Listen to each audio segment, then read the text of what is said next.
আসসালামু আলাইকুম ওয়া রাহমাতুল্লাহ। প্রিয় ভিউয়ার্স, সবাইকে স্বাগতম সমাস এর দ্বিতীয় পর্বে। আজকে দ্বিগু সমাস সম্পর্কে আলোচনা করব।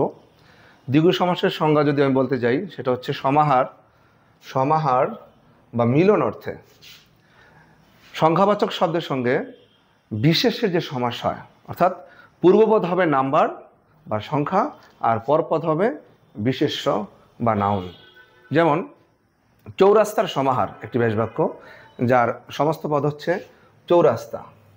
চৌরাস্তায় চৌ মানে চার, একটি সংখ্যা, আর রাস্তা হচ্ছে একটি জায়গার নাম, যেটা নাউন।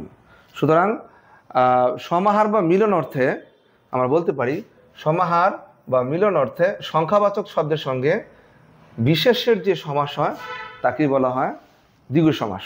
যেমন পঞ্চনদের সমাহার, পঞ্চনদ, পঞ্চ একটি সংখ্যা, পাঁচ, নদ একটি নাউন বা বিশেষ্য। আবার সপ্ত অহের সমাহার, অহ মানে দিন, তো সপ্ত মানে সাত, তাহলে সপ্তাহ শুরুতে সপ্ত মানে সাত, আর অহ দিন এটাও নাউন। তাহলে সংখ্যাবাচক শব্দ শুরুতে থাকছে পূর্বপদে, আর পরপদে হচ্ছে বা উত্তরপদে হচ্ছে নাউন বা বিশেষ্য। এক অনুরূপভাবে ত্রিভুজের সমাহার, ত্রিভুজ, ত্রি মানে তিন, ভুজ এটা একটা বিশেষ্য বা নাউন। এখানেও আমরা দেখতে পাচ্ছি অনুরূপভাবে যে সংখ্যাবাচক শব্দের সঙ্গে বিশেষ্য পদের সমাস আছে বিধায় এগুলো সবই দ্বিগু সমাসে অন্তর্ভুক্ত। আরেকটি বিষয় বলি, যেহেতু সমাস, আমি পূর্বের ক্লাসেও বলেছিলাম যে সমাস